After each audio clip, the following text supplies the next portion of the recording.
High বন্ধুরা, আশা করি এত গরমে প্রত্যেকেই ভালো আছে। বাজার থেকে এনেছিলাম তরমুজটা পিস পিস করে কেটে খেয়ে নিলাম। খোসাগুলো আজকে আর ফেলবো না। আজকে এই খোসা দিয়ে হবে একটা টক ঝাল মিষ্টি রেসিপি। তাই ছোট্ট ছোট্ট করে কেটে পরিমাণ মতন জল আর পরিমাণ মতন নুন দিয়ে সিদ্ধ বসিয়ে দিয়েছি। অনেকেই ভিডিওটা দেখে ভাবছেন বউটা মনে হয় পাগল। আমি পাগল নই, রেসিপিটা খেলে পাগল করে দেবে। সিদ্ধ হয়ে গেছে, জল থেকে ছেঁকে একদম তুলে নেব, জলটা ফেলে দেবো। রেসিপিটা যে এত সুন্দর হয় আমি সত্যিই জানতাম না। 1 বাটি চিনি, মানে এখানে 100 গ্রাম চিনি আছে, মাখিয়ে নিয়ে 10 মিনিটের জন্য রেস্টে ছেড়ে দিলাম। পাশের বাড়ির এক জেঠিমা রেসিপিটা আমাকে শিখিয়েছে, তবে সত্যি খুব ভালো হয়েছে। আপনারাও ট্রাই করবেন, তরমুজের খোসা আর ফেলে দেবেন না, খেয়ে দেখবেন মুখে লেগে থাকবে।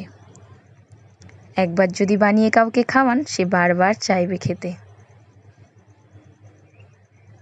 শুকনো কড়াতে সাদা জিরে আর মৌরি, শুকনো লঙ্কা ভেজে নিচ্ছি। শুকনো কড়ার মশলা কিন্তু আলাদা একটা ফ্লেভার। তারপরে সর্ষের তেল অল্প পরিমাণ দেখুন দিয়েছি, দিয়ে 5 ফোড়ন আর শুকনো লঙ্কা ফোড়ন দিয়ে দেবো।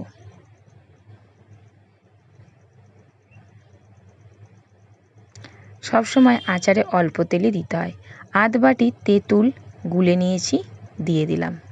জিভে জল আসছে তেঁতুল দেখে, তাহলে ট্রাই করবেন ভিডিওটা।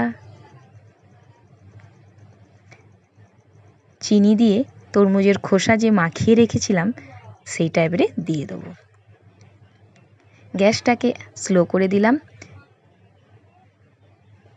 জলটা যতক্ষণ না মরছে ততক্ষণ নাড়াচাড়া করব। জলটা মরে গেলে তারপরে নামাবো। দেখুন কতটা সুন্দর হয়েছে। আর শুকনো কড়ায় যে মশলাটা তৈরি করলাম সেটা ওপরে ছড়িয়ে দিচ্ছি। ভিডিওটা ভালো লেগে থাকলে আপনার বন্ধুদের সাথে শেয়ার করবেন। আর এই আচারটা 3 থেকে 4 দিন রাখা যাবে। বাই, পরের ব্লগে দেখা।